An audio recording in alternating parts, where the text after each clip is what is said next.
자, 여러분 좋은 밤입니다. 소리 잘 들리시죠? 아름다운 밤입니다. 오늘도 여러분에게 먼저 중요한 뉴스부터 좀 쭉 정리를 해드리고, 그리고 시장의 위치, 그리고 종목 이렇게 진행하도록 하겠습니다. 1시간 정도, 50분 정도에서 1시간 정도, 그 정도에 걸쳐서 쭉 브리핑을 하도록 하겠고요. 내일 월요일, 지난주, 2주 동안 시장은 그 어느 때보다 좀 살아나는 분위기입니다. 좋은 분위기라서 좋은 기회를 잡는 그런 이제 위치가 되었지 않냐, 이렇게 생각을 하고 있습니다. 그래서 중요한 뉴스부터 먼저 쭉 좀 말씀을 드리고 진행하도록 할게요. 자, 이게 다 도망갔네.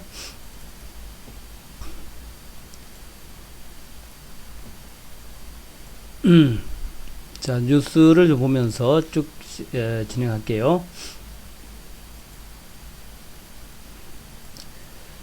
먼저 오늘 나왔던 가장 첫 번째 뉴스는 그 지준율을 전격 인하했다.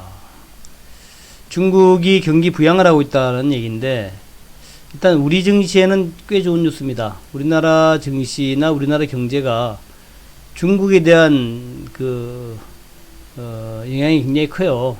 그래서 지준율 인하를 했다라는 것, 그리고 또 금리 인하도 할 것 같다 하는 것, 이것은 굉장히 큰 이제 재료다라고 볼 수 있겠고,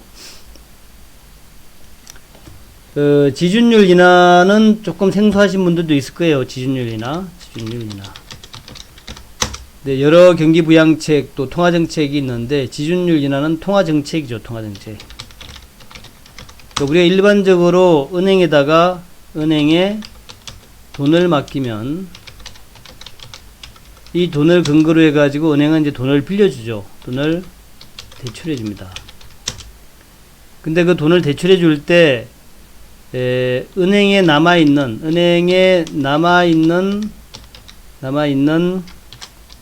돈이 이제 있어요. 은행에 남아있는 돈. 그러니까 예를 들어서 1억을 갖다가 예금을 하면,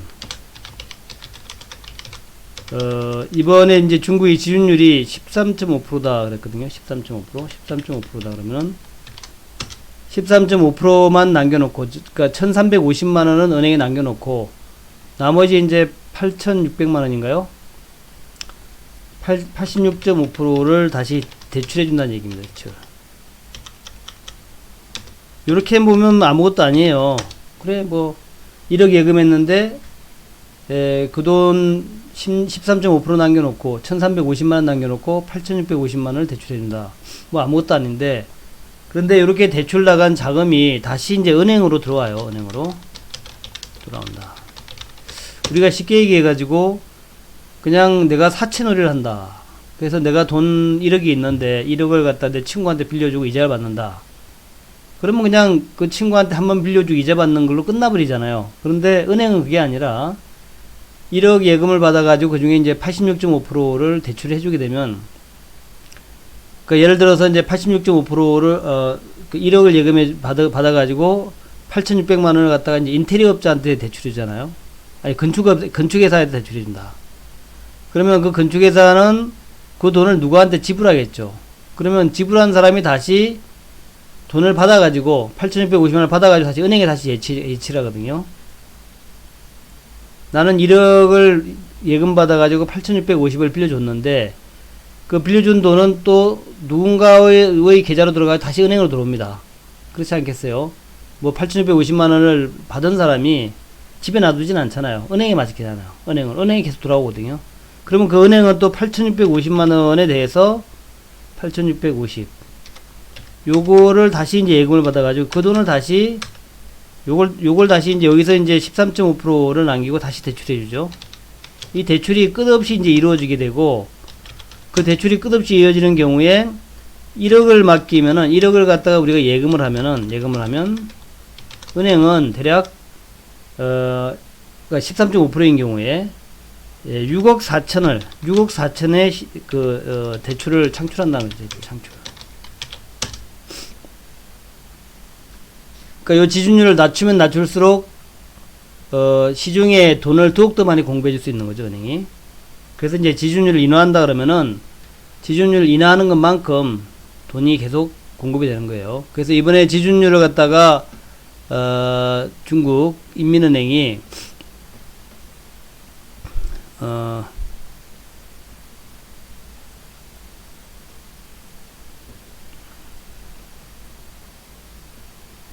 이렇게 인하를 했죠.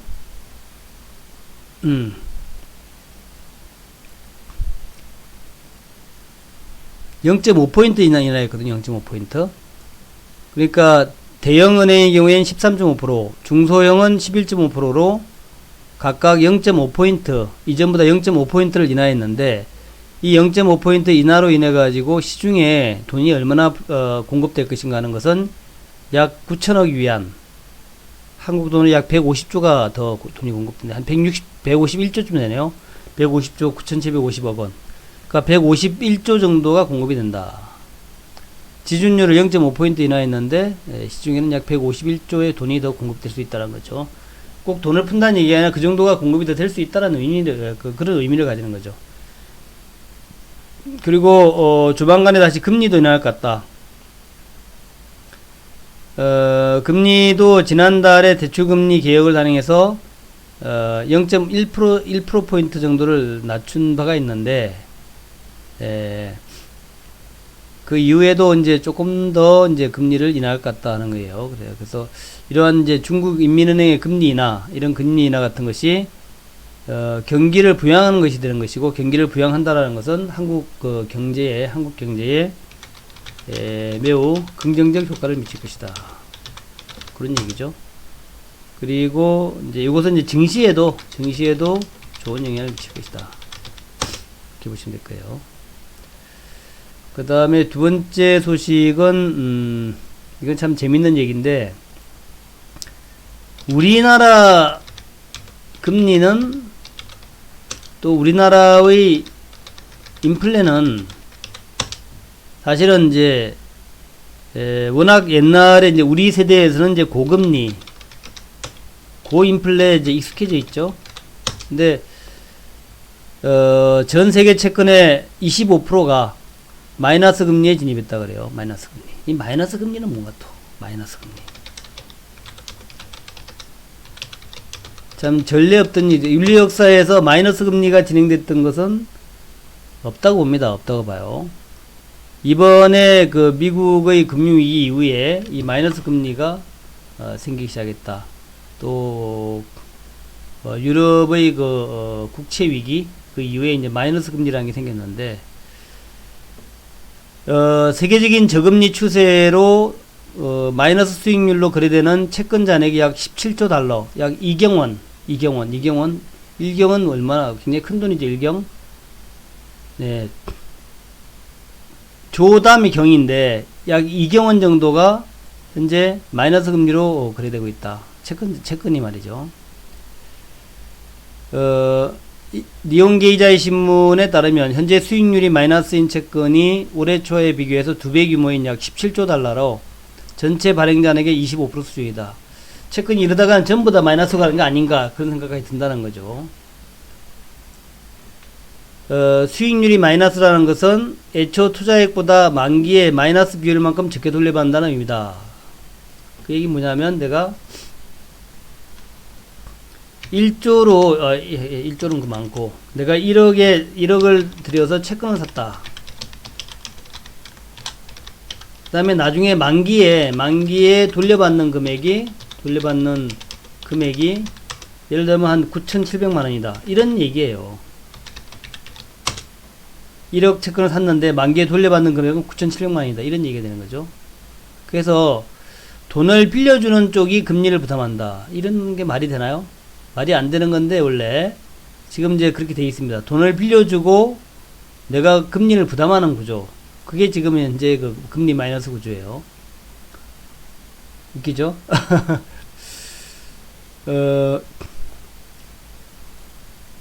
그 이유는, 은행에 돈은 넘쳐나는데, 아무도 돈을 빌려가려고 하지 않는다. 이게 이제 문제가 되는 거죠. 돈을 안 빌려가려고 그래. 돈을 안 빌려가니까 돈을 빌려가면은 내가 수수료를 주겠다 이런 거예요. 지금 수수료를 주겠다.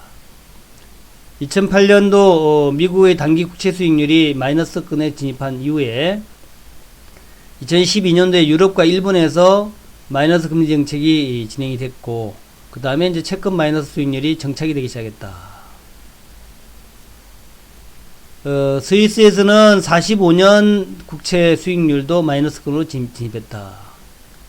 또 덴마크에서는 국내 3위권인 유스케 은행이 잔고 750만 크론에 약 13억 원 정도, 13억 이상을 초과하는 고액 계좌에 대해서는 0.6%의 수수료를 물리겠다. 다시 마이너스 금리를 물리겠다는 마이너스 금리. 그러니까 내가 15억 정도 돈을 맡겼다면 2억에 대해서는 수수료를 내라 이거예요. 수수료를 내라. 13억까지는 내가 금리를 주겠는데 나머지 2억부터는 수수료를 내라. 그러면서 마이너스 금리가, 예금에서 마이너스 금리가 시작됐다는 거죠. 다음에 또 웃기는 것은 세계 최초로 마이너스 금리가 적용되는 주택담보대출 상품을 내놓기 시작했다. 그러니까 내가 주택을 담보로 해가지고 은행에다가 돈을 빌리면 은행이 나한테 돈을 주는 거야. 내가 주택담보대출로, 이게 말이 좀 웃기죠. 주택담보대출로 대출을 1억을 빌리면 갚을 때 뭐 예를 들어서 뭐 9,850만 원만 갚는다. 이렇게 되는 것이죠. 되게 웃기는 얘기지. 그러면은 누구나 다 빌리겠죠, 그죠? 누구나 다 빌려가지고 하다못해 월세라도 받으면 되는 거 아니야. 근데도 안 빌려간다는 얘기죠. 웃기는 현상이 좀 나오기 시작했다는 거예요. 그래서 이게 말이 안 되는 얘기인데, 어쨌든 요런 현상들이 이제 중앙은행에서 마이너스 금리를 지금 적용하고 있으니까, 그러다 보니까 어쩔 수 없이 시중은행에서도 마이너스 금리를 하고 있다. 요 얘기, 다르게 얘기하면은 은행에서 돈을 시중에 밀어내고 있는데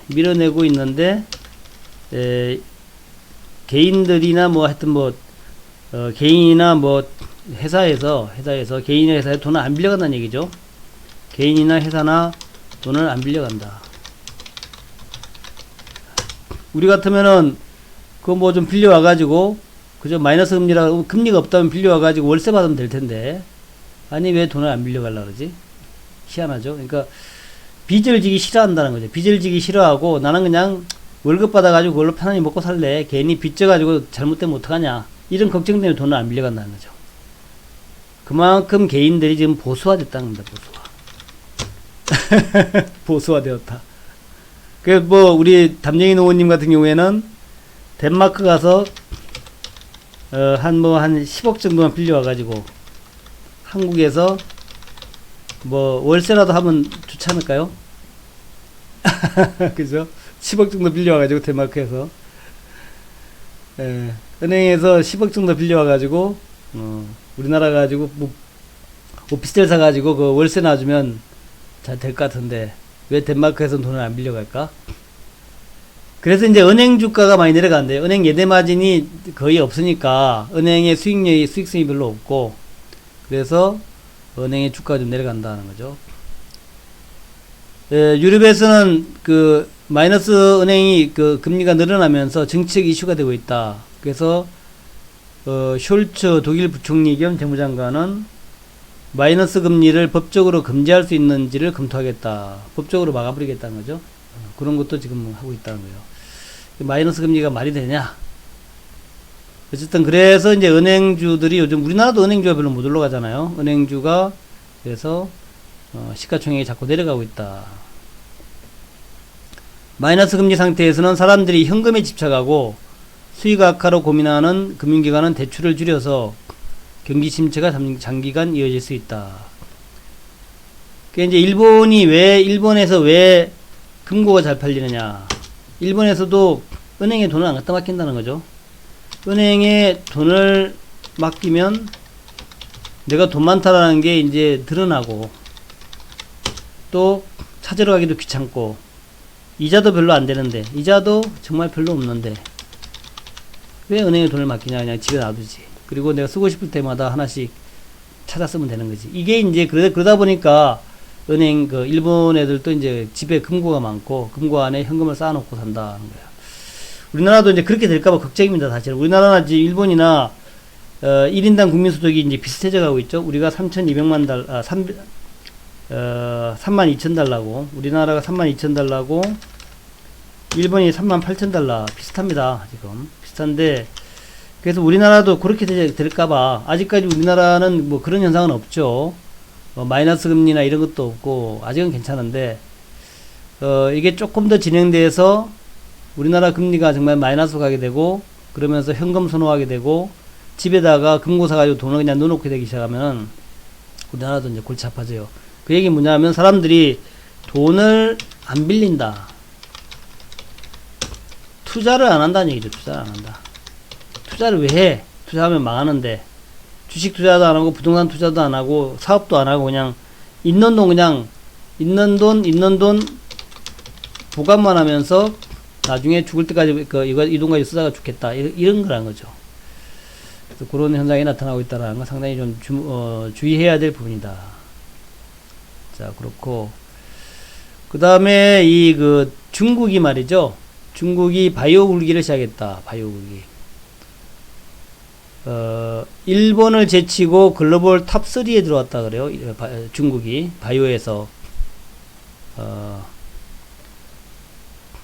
그래서 이제 중국의 제약회사와 바이오 기업이 JP 모건 헬스케어 컨퍼런스에서 화려하게 등장을 했다.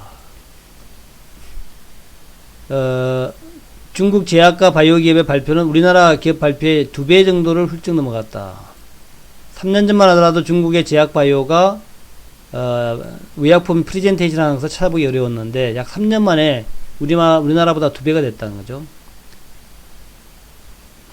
반도체 굴기에 넘어서서 이제는 바이오 굴기를 진단하고 있고 우리나라 바이오 산업에서 위기인지 기회인지를 심층 분석해야 된다. 뭐 그런 얘기인데 2013년에 중국이 세계 3위로 바이오 시장에 세계 3위로 올랐대요. 그래서 이때가 이제 작년도 기준으로 볼 때에 미국을 100으로 본다면 중국이 28%, 일본은 28%에 불과했다는 거죠. 일본이 28%. 그리고 유럽연합이 2위. 우리나라는 찾기가 힘든데, 우리나라 찾기가 힘들 정도래요. 피파 월드컵 랭킹 정도? 피파 월드컵 랭킹이 얼마입니까, 우리나라가? 피파 월드컵 랭킹 한 10위 되나요? 20위 되나요? 하여튼, 우리나라는 피파 월드컵 랭킹 정도로 20위 정도 됩니까? 지금 그렇게 쳐져버렸대요. 1등이 미국, 2등이 유럽, 3등이 중국이 되었다는 거죠. 100을 향상할 때 중국은 28%, 일본은 18%, 우리나라는 한 20이 되겠네, 그러면. 그 정도로 우리나라 바이오의 수준 자체가 작아졌다는 거죠. 2021년에 세계 제약시장 규모는 북한이 아니라 이제 미국과 캐나다가 45%, EU가 18%, 중국이 11%, 일본이 7% 손을 예측하고 있다. 요 얘기를 본다면 우리나라 바이오보다 중국 바이오가 낫다는 얘기죠. 이 얘기는 우리나라 바이오보다 중국 바이오가 낫다. 그러니까 바이오 이제 중국 바이오 기업들 좀 신경 써서 봐야 될 것 같아요. 요즘 중국 바이오 기업들 많이 얘기 나오는데 시가총액이 그리 크지 않다면 중국 바이오 기업도 무시하면 안 되겠다. 북미에 이어서 EU에 이어서 중국이 3위라니까 EU는 이제 나라가 많잖아요. 나라가 많은데 유럽연합 얼마나 많습니까? 중국이 11%라면 이거 상당한 수준이라는 거예요. 그래서 어떤 중국을 갖다가 무시하지 말고 중국 바이오도 열심히 보자는 얘기. 그리고 제가 조선업 최근에 많이 강조하잖아요. 조선업에 대한 얘기가 계속 나옵니다. 그래서 여러분들 조선업 종들 좀 주목하자. 요즘 뭐 조선업 보는 사람이 누가 있겠어요? 인천 용어나 여러분한테 조선업이 어떠다 이런 얘기 하지 누가 조선업 보겠습니까? 근데 남들이 아무도 안 볼 때 이 변화를 감지하는 능력, 이게 이제 여우의 능력이죠. 여우의 능력. 동물 여우가 후각이 뛰어난지 잘 모르겠는데 저는 좀 후각이 뛰어난 편에 속합니다. 그래서 제가 계속 조선업에 대해서 얘기를 하고 있는데 왕의 귀환이다 라고 표현을 했네요. 왕의 귀환. 중국과 일본을 제치고 4개월째 수주 1위를 달리고 있다. 세계 1위라는 게 상당히 중요합니다. 세계 1위. 세계 1위 기업이라면 세계 1위라면 외국인들이 매수하지 않겠냐, 외국인 매수하지 않겠냐, 그런 거죠. 그래서 통계를 보게 되면은 2015년에 전 세계 발주 한국이 1000, 중국이 1300, 일본이 1300이었죠. 15년. 16년에 한국이 222, 진짜 쫙 늘었네. 중국이 446, 일본이 239. 16년에 보면은 이제 중국이 우리나라보다 배예요, 배. 17년에 761, 1168, 290. 일본은 완전 짜그러들었고 이제 중국이 1100에 한국은 761. 조금 나아졌나? 그리고 작년도만 하더라도 작년도에 드디어 이제 한국이 1300으로 올랐었고 중국이 1000, 일본이 536. 그래서 이제 올라서기 시작했는데 쭉 와가지고 지금 이제 5월달부터 4개월 동안 5월부터 4개월 동안 5, 6, 7, 8 4개월 동안 68, 58, 30, 74 이거 확실하게 차이 나죠 이제는. 중국이 그리고 일본은 거의 없고 가면 갈수록 8월 달에는 특히 74, 26, 제로 8월 달에는 74, 26, 제로예요, 제로. 그러니까 이 조선 쪽이 지금 이제 조선 쪽 좀 올라오는 이유가 여러분 이해되실 겁니다. 이 정도로 지금 한국의 그 조선 수주가 급증하고 있다는 거고, 누계를 볼 때도, 그러니까 1월부터 8월까지죠. 올해 들어서 누계를 볼 때, 한국이 464, 500이, 이거 이제 중국이 500이, 160, 이거는 이제 그 CCT로 본 거고, 금액으로 본다면, 113, 109, 30. 금액으로 봐서는 우리나라가 고가 선박을 많이 인수할 수주를 하면서 아주, 부동의 1위로 가고 있다는 얘기죠. 상당히, 그러니까 좋은 상태다. 그래서 여러분한테 지금 뭐, 조선업종에 좀 주목하자라는 말씀을 드리고,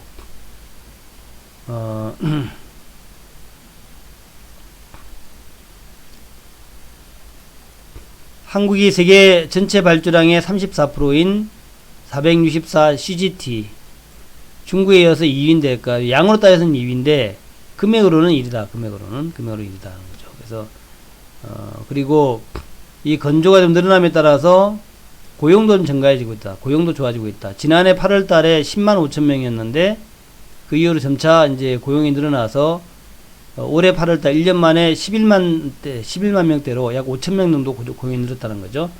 그래서 거제도라든가 울산 같은데 조선 쪽이 조금 좀 살림 펴지는 그런 위치에 있다라는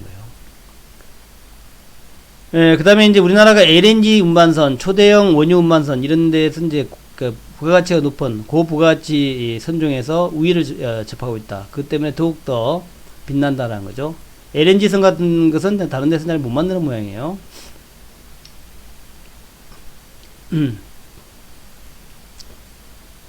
게다가 러시아하고 카타르, 모잠비크의 대형 프로젝트가 예정돼 있어서 수주량은 보다 확대될 것이다. 특히 이제 카타르 같은 경우에는, 그러니까 러시아는 야말 프로젝트고 카타르는 이제 LNG선 100척을 발주한다는 얘기도 있어요. 100척.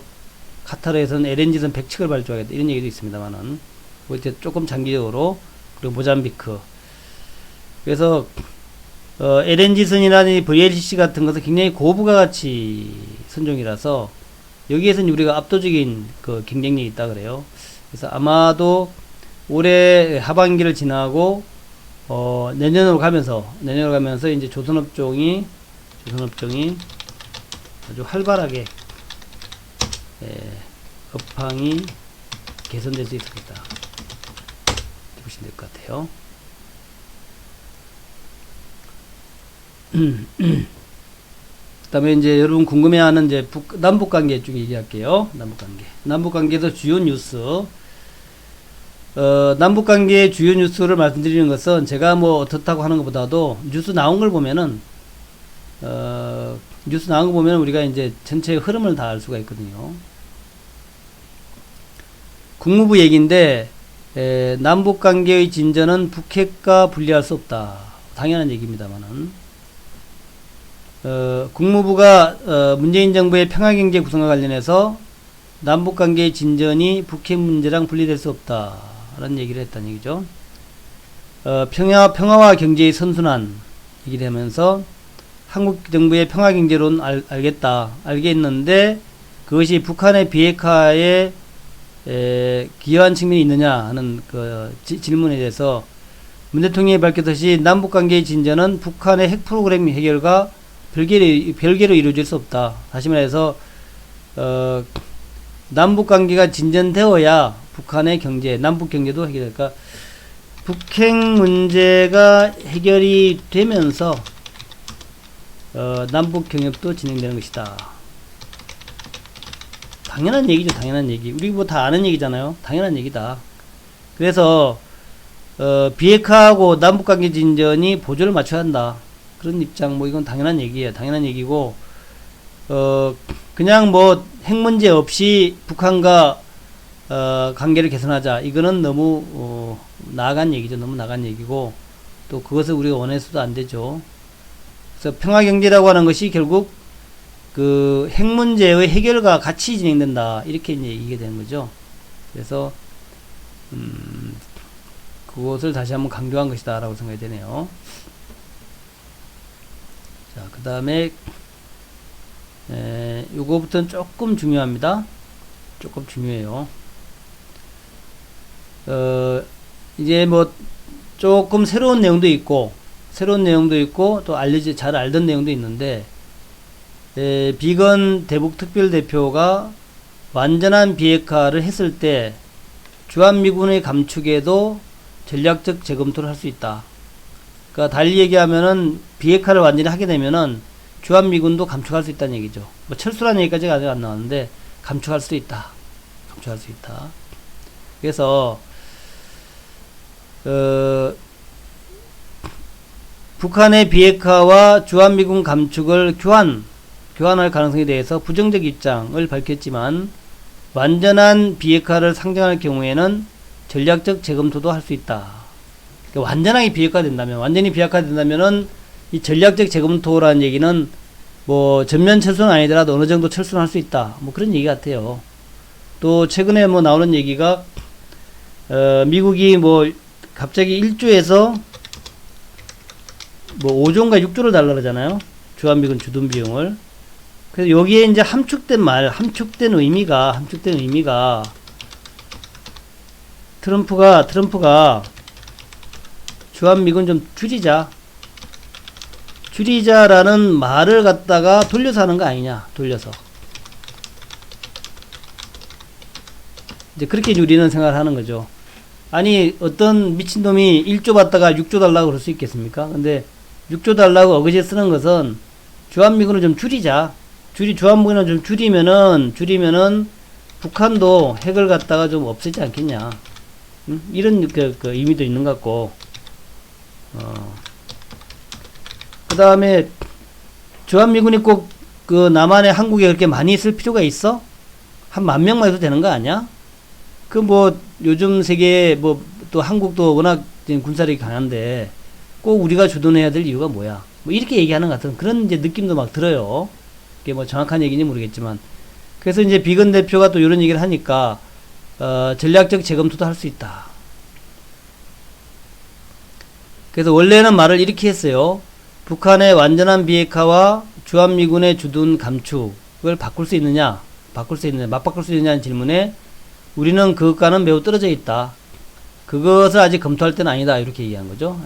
아닌데, 그러나 완전한 비핵화를 하는 경우에는 그렇게 그것을 검토할 수 있다는 거죠. 그러니까 우리가 모든 문제에서 진전될 때 사용 가능한 많은 전략적 재검토를 포함하고 있다. 그러니까 애둘러 얘기했는데 그러니까 상당히 많이 진전되는 경우에는 그 문제도 검토할 수 있다. 이런 얘기 되겠죠. 그 문제 검토할 수 있다. 그래서 주한미군의 역할이 근본적으로 바뀔 경우에 다양한 검토 사항의 하나로 주한미군 감축도 포함될 수 있다는 취지로 받아들인다. 그죠? 그런 의미로 또 이제 우리가 해석할 수 있겠다. 그러니까 요 얘기는 뭐 왜 나오냐 하면은 요 얘기를 갖다가 굳이 하는 것은 지금 이제 북한과의 대화에서, 북한과의 대화는 이제 물밑 대화겠죠, 물밑 대화. 물밑 대화에서, 미국이 계속 압박을 할 거 아닙니까? 니네 그 핵 다 없애라. 다 없애라. 그러면 북한은, 그러면 미국이 뭐 해줄 건데? 아, 우리가 찬란한 북한의 미래를 갖다 담보해 줄게. 그걸 어떻게 믿냐? 핵을 다 없애면 니네가 핵 없앴다고 북한을 갖다 한 방에 침범할지. 뭐 어떻게 알아, 우리가. 아, 웃기지 말고 핵 다 없애. 아, 싫어. 아, 없애내니까, 싫다니까. 우리가 없앨 수 있는 환경을 조성해줘. 우리가 핵을 없앨 테니까, 없앨 수 있는 환경을 조성해줘. 예를 들면은, 미군이 철수하든가. 예를 들면은, 평화조약을 만들어주거나, 예를 들면은 대사관을 만들어주거나, 뭐, 예를 들면은 무슨 의회에서 불가침 조약을 해주거나, 니네가 북한에 쳐들어오지 않는다라는 그런 것을 마련해줘라 이거야. 우리가 핵을 다 없애는 건 좋은데, 핵을 다 없애면은, 핵을 없애는 순간에 니네들 우리나라 공격하려고 그러지. 이렇게 이제 북한은 얘기하는 거죠. 그러다 보니까 이제 이런 얘기 나오는 것 같아요. 그래서 북한이 만약에 핵을 다 완전히 없애는 경우에는, 그 경우에는 미국이 북한에 대해서, 미군의 감축 같은 것도 우리가 검토할 수 있다. 이렇게 얘기하는 거죠. 그 다음에 또 이런 얘기도 재밌어요. 중국은 자신과 국경을 맞닿은 국가와 미국이 가까워지는 것을 허용하겠냐. 그러니까 북한이 친미 국가가 되는 것을 중국이 허용할까? 이렇게 질문했단 말이죠. 과연 미국은 지금 북한을 친미 국가가 되게끔 하는 그런 얘기를 지금 흘리고 있는데, 북한이 친미 국가 되는 것을 중국이 허용하겠어? 그러니까 뭐라고 얘기했냐면, 중국은 미군이 국경에 있는 것을 환영하지 않을 것이고, 과거에도 그렇게 말해왔다. 다시 얘기하면 뭐냐면은, 미군이 평양에 주둔하는 것을 중국이 허용하지 않을 것이다. 요건 확실히 얘기한 거죠. 그러니까 중국은 미군이 국경에 있는 것을 환영하지 않을 것이다. 과거에도 그렇게 말해왔다. 미군이 평양에 들어오는 것을 중국은 허용하지 않겠다. 그것은 이제 베트남에서도 마찬가지고요. 비건 얘기는 그것이 우리의 목표가 아니다. 다시 얘기해서 우리가 평양에 군대를 갖다 파견하지는 않겠다. 그래서 그것은 논쟁의 주된 지점이 되지는 않을 것이다. 그거 가지고 우리가 평양에 뭐 미군을 갖다가 주둔시키는 거, 이것은 말이 안 된다. 그거는 절대 안 한다 이거죠. 안 한다 이거죠.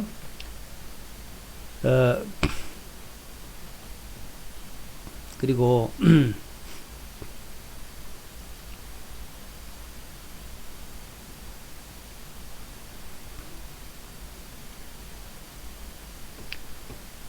이런 얘기 또 있죠. 그러니까 우리가 평양에 미군을 보내지는 않겠다 하는 건데, 북한에 관해 중국과 매우 밀접히 협력하고 있다. 중국은 미국에 대한 호의로서 북한 정책을 추구하는 것이 아니라 북한에서 그들 자신의 이익을 추구하고 있다. 내 판단에 중국은 100% 우리와 함께 있다. 거죠. 이 얘기 무슨 얘기냐면은, 중국이 북한의 핵을 매우 껄끄럽게 생각하고 있다는 거죠.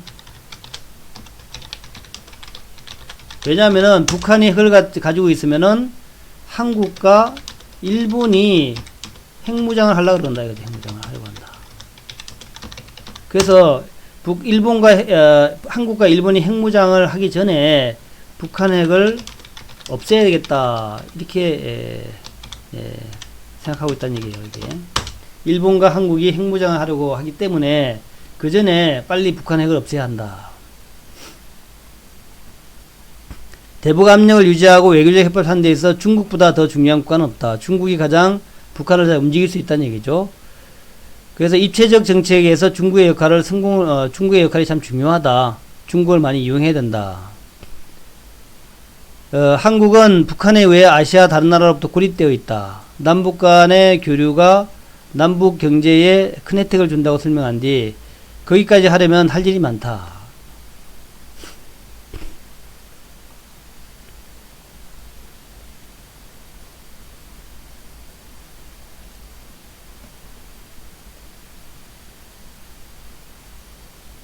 그리고 유인했어요.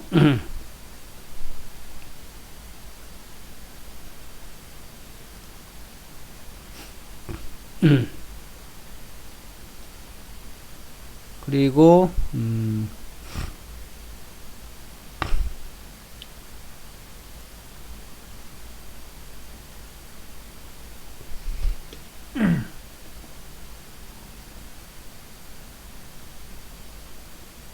북한의 인권 문제가 우선순위가 아니다 이런 얘기가 있고, 그보다도 그 다음에 그 다음 얘기를 한번 읽어볼게요. 그 다음에 이런 얘기가 또 있습니다. 북미 협상을 실패하는 경우에, 북미 협상이 실패로 돌아가는 경우에 한국과 일본의 핵무장론이 제기될 가능성을 거론했다. 그러니까 그겠죠. 만약에 북한의 핵을 없애지 못하면 일본의 핵무장을 무슨 명분으로 막겠냐, 무슨 명분으로 막겠냐 이런 얘기입니다. 더군다나 우리나라에서 지금 야당 쪽에서 핵무장하자는 얘기가 공공연히 나오잖아요. 그러면 북한이 핵을 가지고 있는데 일본의 핵무장이나 한국의 핵무장을 어떻게 막겠냐, 이거 어떻게 막겠냐 이런 얘기죠. 키신저의 말을 인용해서 그런 얘기를 하고 있어요.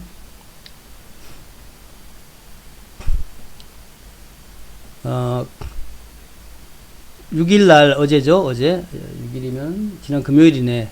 북미 협상이 실패로 돌아갈 경우에 한국과 일본을 비롯한 아시아 국가 내에서 핵무장론이 제기될 가능성을 언급했다. 비건 대표가 공개 석상에서 거론한 것은 이례적이다. 북미 실무협상이 지연되고 있는 가운데 실패의 위험성을 부과하고 있다. 북한 협상 재개를 촉구했다. 핵무장에 누구보다 더 민감하게 반응할 중국의 추가적 역할을 압박하기 위한 것이 아니냐 했다. 그러니까 중국한테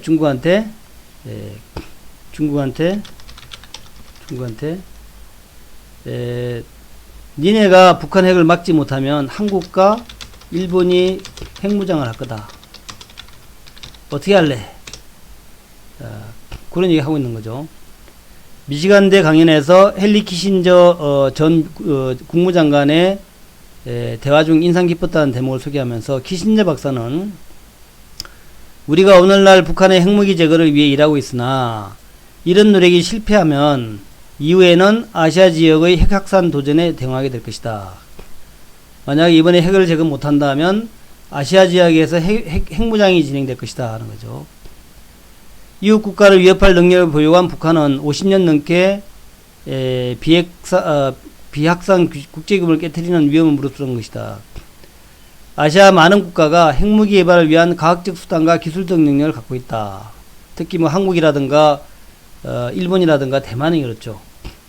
한국과 일본과 대만, 요 3개국은 핵무장의 기술과 과학을 다 가지고 있어요.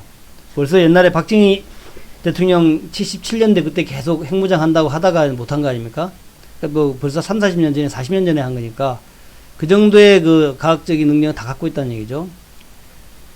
그들은, 아시아 국가들은 그런 핵무기 보유가 그들의 안보와 국민에게 더 많은 위험을 창출할 수 있다는 판단을 해온 것이다.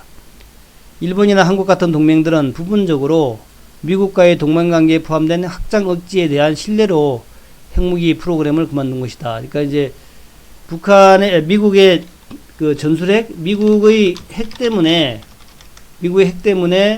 핵무기 개발을 포기했다, 그죠? 개발을 포기했는데, 만약에 미국의 핵을 갖다가 우리가 믿을 수 없다면 핵 개발에 들어갈 것이다, 얘기죠.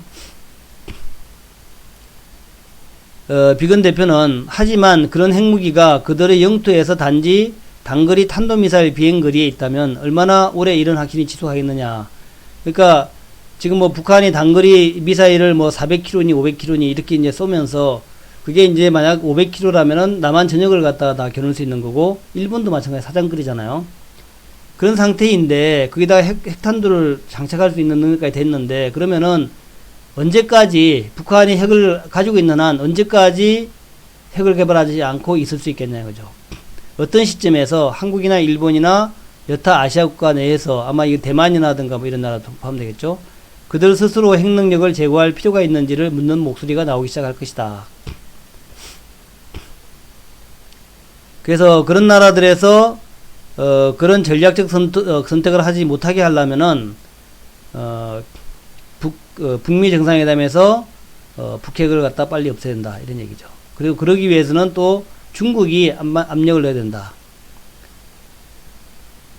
늘 실패에는 결과가 따른다. 나는 국제사회가 이 일에 실패하면 북한이 아시아에서 마지막 핵 보유국이 아닐 것이라는 키신저 박사의 말이 맞을까 우려된다. 키신저 박사가 그렇게 얘기했다는 거죠. 이번에 북한의 핵을 갖다가 제거하지 못하면 다른 나라도 곧 핵 개발을 시작할 거야. 그러니까 이번에 꼭 북한의 핵을 없애. 그리고 중국을 압박해라. 중국 압박해가지고 중국하고 러시아하고 다 압박을 해. 중국, 러시아 압박해라. 그래서 북한 핵을 없애라. 그렇지 않으면은 아시아에서 한국이나 일본이 핵무장을 할 것이고 대만도 핵무장을 하지 말라는 법이 없다. 이런 식으로 얘기하는 거죠. 그 다음에 뭐 예를 들어서 베트남 같은 나라도 맨날 중국하고 싸우는데 이거 핵무장 안 하겠어? 그러니까 아예 시초에 지금 북한 문제를 해결하지 않으면은 나중에 동아시아에서 핵전쟁이 일어날 수 있는, 아시아에서 핵전쟁이 일어날 수 있는 그런 것이 된다. 그래서 비건 대표가 키신저 말을 인용해가지고 하긴 했지만 아시아 국가 내에서 핵무장론이 제기될 가능성을 공개 언급한 것이다. 근데 이것은 북미 협상이 성과를 내지 못할 경우 위험성을 부각한 것이다. 북한의 협상을 압박하는 한편에 국제사회에서 즉 중국과 러시아한테 많이 좀 노력을 해달라 하는 그런 제 의미로 비건 대표가 구태여 그렇게 얘기한 것이죠. 북한의 강력한 우방이자 한국과 일본 등의 핵무장에 가장 민감할 수밖에 없는 중국을 겨냥해서 북미 협상 재개를 위한 추가적 노력을 압박한 것이다. 이렇게 얘기한 거 봐야겠죠. 그래서 북한의 대량 살상무기 개발을 언급하면서 어떤 외교정책 전문가나 어떤 국가안보 전문가도 이것이 그 지역의 모든 국가가 내리는 전략적 선택에 압박이 될 것이다. 모두가 손해다. 우리는 핵보유국을 더 원치 않는다. 중국도 러시아도 그렇다.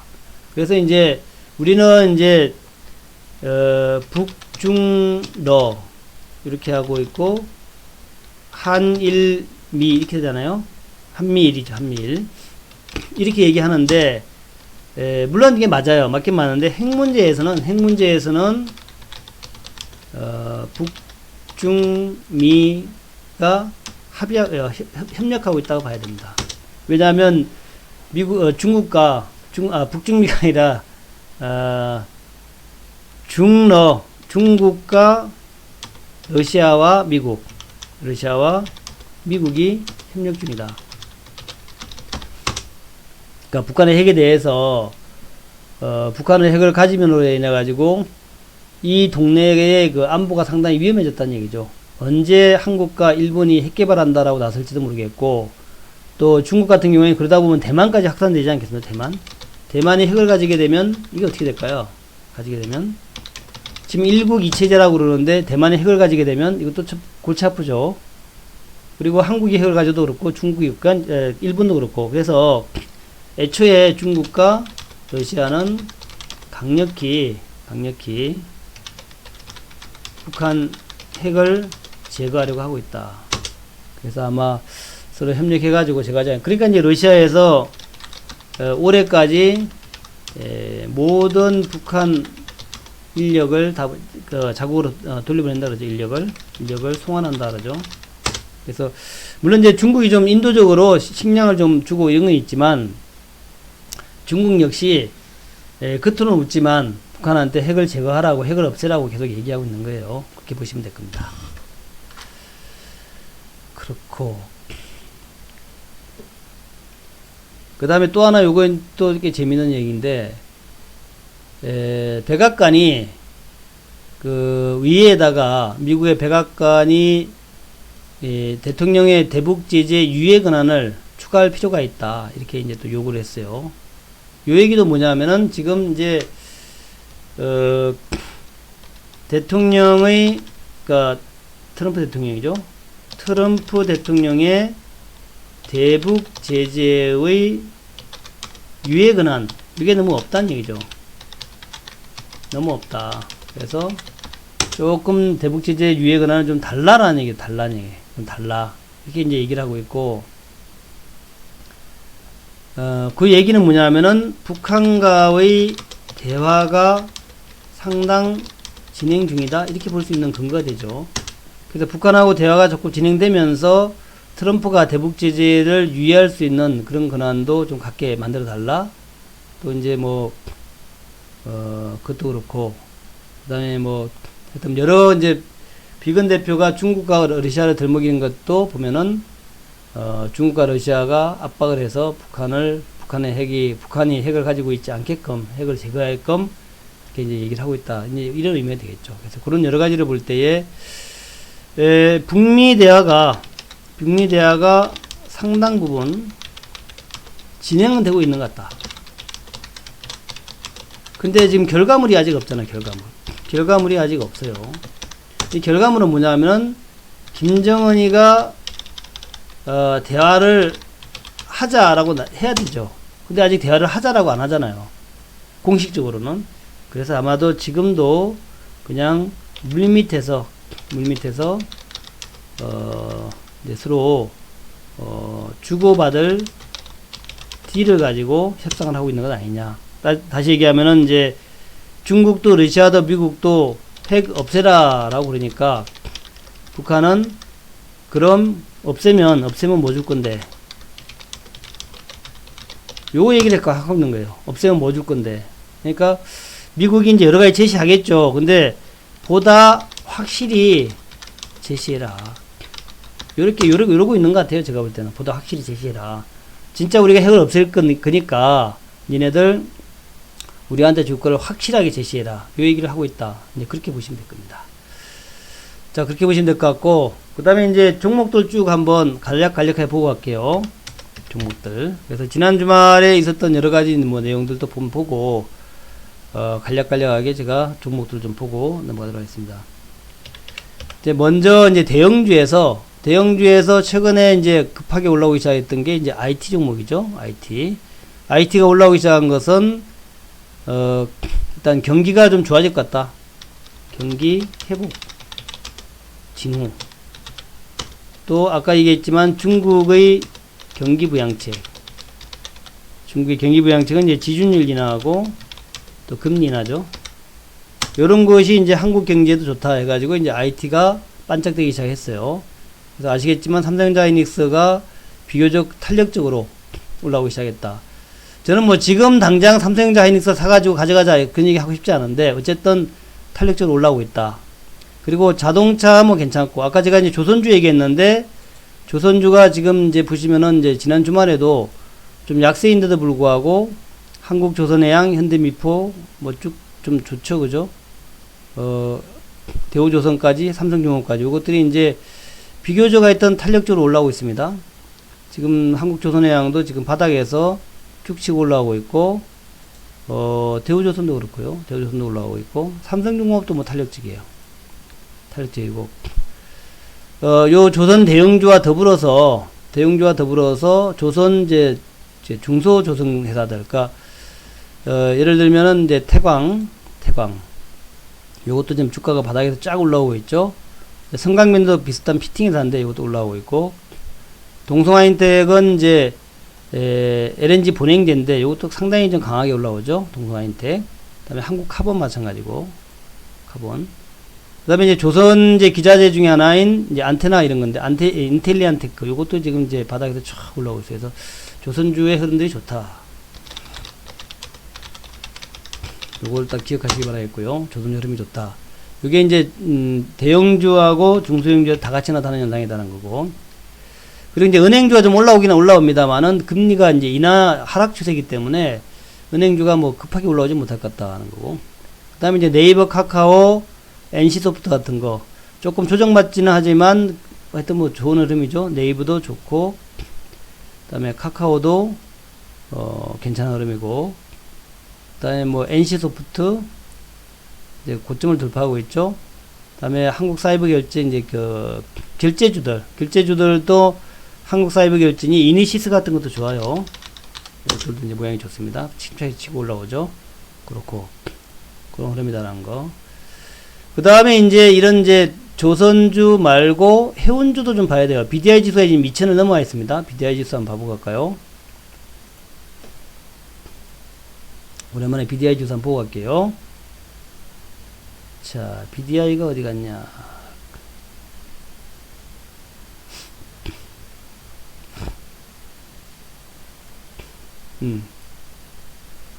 그러니까 해운업황이나 뭐, 그러니까 해운주의 그 실적은 그렇게 크게 좋아지는 않았습니다. 크게 좋아지는 않았는데, 이 발틱 드라이 인덱스가 아주 지금 많이 올라왔어요. 네, 발틱 드라이 인덱스. 그래서, 1년을 보면은, 이렇게 많이 올라왔죠. 그리고, 5년을 보게 되면은 5년치 최고치를 치고 있습니다. 5년 최고치. 그래서 그러니까 2015년 1월 달부터 시작해서 올해 그러니까 7월 달까지 해서 지금 해운주가 최고치를 치고 있어요. 지금 최근에 올라오는 게 아주 가파르게 올라오죠. 그러니까 이 BDI 지수가 올라온다는 얘기는 이제 두 가지로 우리가 해석을 할 수 있겠죠. BDI 지수 올라오는 것은 하나는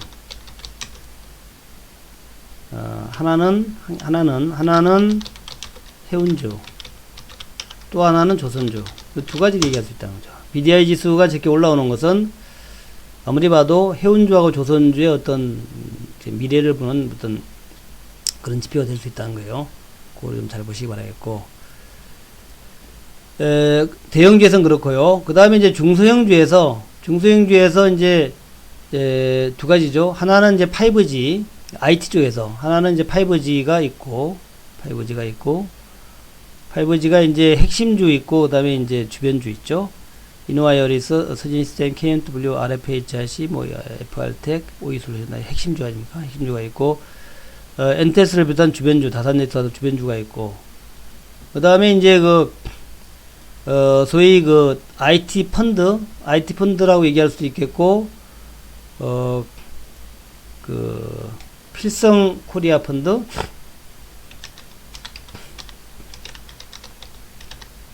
요것도 얘기할 수 있는데, 그와 관련된 종목들이 또 있어요. 그래서 그와 관련된 종목들이, 물론 이제 삼성전자 하이닉스도 되겠지만, 원익 IPS, 유진테크, 주성엔지와 같은 장비주, 그 다음에, 동진세미캠 같은 이제 재료주의 핵심주, 또 SNS텍도 그렇고요.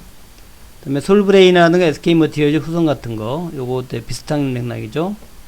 그 다음에 이제 반도체도 반도체지만, 반도체 관련주들, 또 LCD 관련주들, 이런 것들이 다 이제 우리가, 주목해 봐야 될 종목이다 하는 거죠. 그 다음에 이제 요즘 폴더 폰도 있고, 요런 이제 여러 가지에서 우리가 좀 좋은 차트가 나오는 정도다. 좋은 차트. 그래서, 원익 IPS, 차트가 지금 좋죠. 차트가 좀 좋죠. 원익 IPS. 한 5일 동안 쫙 올라왔어요. 그 다음에 유진테크. 3일째 올라왔죠. 자, 주성엔지. 이것도 한 이틀, 한 3일째 올라왔죠. 이런 것들 한번 주목해 보시라는 말씀 드리고 싶고. 그 다음에 SNS텍 같은 종목도 괜찮아요. 이것도. 꾸준하게 정별되어 있고요. 정별되어 한 번씩 올라갈 수 있겠죠. 급등할 수 있겠죠. 그리고 그 외에 좀 뭐 한다면은 제가 지난번에 이제 이오 테크닉스가 좋다 그랬죠. 이오 테크닉스. 이 장비에서 상당히 좀 미래가 밝은 기업인데, 물론 이제, 시총이 좀 크긴 합니다만은, 이오 테크닉스 일단 봐보자 말씀드렸죠. 그 외에 뭐 최근에 신한인터텍 같은 거 좋은데, 하여튼 핵심주를 보자, 핵심주를 보자.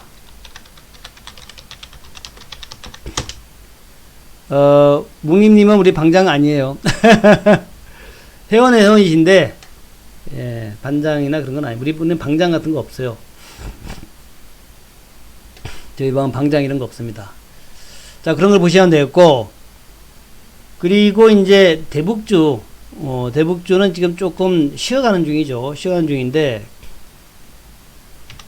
예, 예, 대북주는 좀 쉬어가는 중이에요. 지금 대북주는 쉬어가는 중인데, 대북주의 그 가장 큰 관건은 어쨌든 첫 번째, 미국은 대화를 하자, 대화가 진행 중이다. 이렇게 얘기하고 있잖아요. 근데, 북한은, 막, 여전히 신경질 내고 있죠, 신경질 내고 있어요. 왜 그러냐면은, 북한이 왜 신경질 내냐면은, 북한의 최고 존엄은 김정은 아닙니까? 근데 이 최고 존엄이 하노이에서 완전 개차반되었다는 거죠. 개차반되었다. 그래서 지금 계속 안가품을 하고 있는 거죠. 그죠? 안가품 하고 있는 거죠. 북한의 최고 존엄이라고 하는 김일성, 김정일, 김정은인데 이 김정은이가 지금 이제 트럼프한테 다 아는 거잖아요. 트럼프에서 완전히 어퍼컷을 맞았다. 어퍼컷. 그래서 이 어퍼컷 맞았으니까 이걸 철저하게 응징을 하겠다. 이 얘기죠, 지금. 응징하겠다. 그래가지고 이제 계속 발악을 하고 있는 겁니다. 근데 말로만 하고 실제로는 안 하고 있죠. 실제로는 그냥 뭐 지난번에 미사일 좀 쏜 거 그거밖에 없죠. 그러니까 북한도 사실은 지금 뭐 하고 싶은 거예요. 하고 싶은데 그 하노이에서 당한 것만큼 북한 인민들한테, 북한 사람들한테 내세울 수 있는 명분을 달라, 이런 얘기 같아요. 그러니까 트럼프가 좀 뭔가 큰 것을 좀 줘라. 예를 들면은 뭐 6개월 내에 미북 대사관 연다든가 이런 거 하면은 이제 김정은의 체면이 확 올라가잖아요. 김정은의 체면이 확 올라가잖아요. 그런 걸 좀 줘야만이 우리가 대화에 나서겠다. 뭐 이런 것 같아요. 지금 보니까. 근데 그러니까 이제 아까 좀 본 것처럼 트럼프의 대북 제재 유예 권한을 좀 달라라고 이제 의회에다가 요청하는 거죠. 지금 그러고 있는 것 같아요. 대북 제재 유예 권한을 달라 그러고, 또 한편으로 이제 중국이 압박을 좀 더 넣어라, 이렇게 하고 있는 거고, 또 한편으로 이제 미중 무역 분쟁을 하면서도 북한 얘기를 또 곁들이겠죠. 중국한테, 시진핑한테 계속 압박을 넣겠죠. 야, 내가 협상을 잘 해주라 그래도 니네가 좀 북한이라도 좀 어떻게 좀 해줘라. 북한이라도 해주면 내가 그냥 적당히 해서 중국하고 무역 분쟁 협상할게. 나도 뭐 건지는 게 있어야 될 거 아니야. 내가 지금 이제 선거를 앞두고 있는데 중국한테 내가 얘기하던 거 양보하려고 그래도 양보를 좀 할 수 있는데 나도 건지는 게 있어야 되잖아. 그러니까 북한이라도 좀 잘해줘. 이렇게 중국을 압박하고 있는 거죠. 그래서 그런 여러 가지로 좀 압박을 하고 있다 생각합니다. 그러면서 이제 중국을 쪼우고, 북한을 쪼우고, 러시아를 쪼우고, 네. 아마 왕이가 가서 그 얘기 했겠죠. 뭐 왕이가 가서 다른 얘기 했겠어요. 왕이가 간 이유가 뭐 있겠습니까? 뭐 김정은이가 중국에 온다는 게 무슨 뭐 의미가 있겠어요. 사람들은 김정은의 중국 방문 이걸 해결하러 간다는데 그거는 실리가 없는 거잖아요. 네, 실리가 없는 거잖아. 지금 중국이 원하는 것은 미중 무역 분쟁 해결 이거잖아요. 미중 무역 분쟁 해결이 최고적이고, 그래서 가서 북한한테 미국하고 좀 타협 좀 해라, 요 얘기하고 왔겠죠. 요 얘기하러. 그 얘기 했을 거예요, 왕후에. 왕에 가서 한 얘기는 그럴 겁니다. 그래서 아직까지 뭐 특별한 내용은 없는데, 9월 달에는 되지 않을까요? 9월 내 협상 시작은 되지 않을까요? 이건 이제 시간이 얼마 안 남았는데, 올해 내에 뭐 한다면 올해 얼마 안 남았잖아요. 그러니까 저는 9월 내에 뭐 할 것 같아요. 할 것 같은데, 아직까지도, 미국이 확실하게 좀 양보를 좀 해야겠죠. 양보해야 되는데, 이 양보를 아직 안 하고 있다라는 거. 예, 그래서 미국이 좀 확실하게 양보를 좀 해야 되겠죠. 그거는 이제 트럼프의 결단, 또 김정은의 결단, 이런 것이 있는데, 이건 정말 좀 우리가 예단하기는 어렵지만, 예, 추석 전후에도 할 수 있어요. 추석 전후에 이제 뭐 여러 가지를 고려해서, 또 예를 들면 김정은이가 북한 주민한테도 뭔가 선물을 줘야 될 거 아닙니까? 북한 주민한테 선물을 줘야 되는데, 추석 전후에서 선물을 줄 수 있죠. 그 선물이라는 얘기는 김정은이 북한 주민한테 선물 주는 건 딱 하나입니다. 대북 제재 해제죠. 이거거든요. 김정은이가 양보해야 되는데, 김정은이가 체면을 세워주게끔, 김정은이의 체면을 세워주는 그런 조치를 해달라 이거죠. 그죠?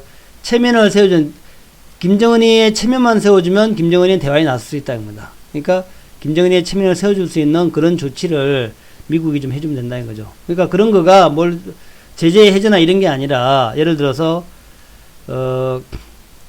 불가침 조약 검토, 아니면 뭐 대사 관계 개설 검토, 뭐 이런 것만 해도 되죠.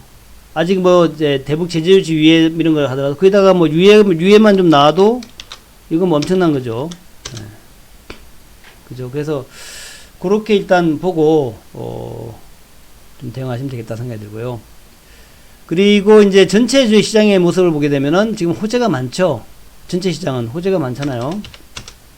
가장 큰 호재는 무엇보다도 중국의 가장 큰 호재, 우리나라 입장에서는, 우리나라는 지금 중국 경제의 의존도가 높아요. 높습니다. 그래서 이제 중국의 부양책, 이게 최고의 호재죠. 네, 최고 호재입니다. 그보다 더 큰 호재는 미중 무역 분쟁 해결이겠죠. 이게 더 큰 호재겠죠. 그래서 일단 중국 부양책 호재 때문에 이제 종합지수가 쫙 올라가는 거잖아요. 올라가는데, 아마도 가면 요까지 갈 수 있을 겁니다. 2100까지는 갈 수 있을 거예요. 근데 2100을 넘어가려면, 여기를 넘어가려면, 그 종합지수가 2100포인트를 넘어가려면 뭐가 필요하겠습니까? 중국이 2100을 넘어가는 조건이 뭘까요? 우리나라가 2100포인트 넘어가는 조건. 그거는 세계의 현안인 미중 무역 분쟁 타결이죠. 타결. 그래서 미중 무역 분쟁이 타결되면은 그때 이제 2100포인트 넘어가지고 쭉 날아갈 겁니다. 이게 우리나라 가장 민감해요. 근데 타결이 안 된다면 중국의 경기 부양책만 가지고는 2100까지 갔다 다시 내려올 것 같아요. 그렇게 보시면 돼요. 그래서 단기적으로 미중 무역 분쟁 타결이 안 된다면 2100 정도를 일단 단기 목표로 삼으시라, 이렇게 말씀드리고 싶고, 북한 문제는 결국 타결될 수밖에 없을 것이다. 왜냐하면 미국과 중국과 러시아, 일본의 이 4대 강국의 그 어떤 이해관계가 일치하고 있어요. 이 때문에 결국 해결이 될 텐데, 만약에 그게 안 된다면 중국이 북한의 체제 변혁을 또 시도할 수도 있겠죠. 그러니까 그게 잘 안 되면은, 김정은이가 계속 거부를 하게 되면은 중국이 개입을 해가지고 김정은 제거에 나설 수 있겠죠. 김정은 제거. 내일과 모레가 이제 추석 전 3일이잖아요. 추석 전 3일은 요 정도에서 왔다 갔다 할 거예요. 추석 전 3일은 요 정도 수준에서 왔다 갔다 했고, 그 사이에 무슨 이제 북한 관련된 재료가 나온다면 남북주가 뜨겠죠. 그래서 추석 전 3일은 여기서 큰 변화 없을 거라 생각합니다. 큰 변화 없을 것이다. 여기서 2050까지 갔다가 뭐 내려온다든가 이런 식으로 큰 변화 없이 왔다 갔다 할 것이다. 이렇게 보고 있습니다.